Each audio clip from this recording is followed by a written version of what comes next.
So we prevented surgery then. Is that what you're saying? Sure seems like that, yeah. And after the MRI, you could see these two ridiculous disc issues in my neck, C6 and C7. And he was like, yeah, we need to inject right away. That was the only suggestion. There was no, well, you might try this or you might try that. There was no like 3 options. There was just this. You're gonna do this, and if it doesn't work, then we can try it again. Yeah. Why would I do that? Yeah, let me give you another $2,500, stick a needle in my neck, and lose 2 days of my life.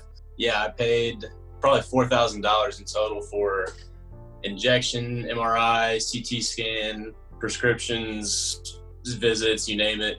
There was a point in time where I couldn't sit still for like 3 to 5 minutes without doing this or standing up and just trying to shake it off, and there was no shaking it off. So that's when prescriptions came into play. Do you feel as though you've been able to come off of the painkillers? Yeah, I haven't had any for 2 weeks. You went from being told by 2 different surgeons that you needed a neck surgery, and you tried many other things, spent thousands of dollars on injections and things like that without any result. And in 3 months now, what percentage of overall improvement would you say you're at? 90, 95. I mean, teaching yourself how to fix yourself at home. I'll know how to fix, parts of myself till I die.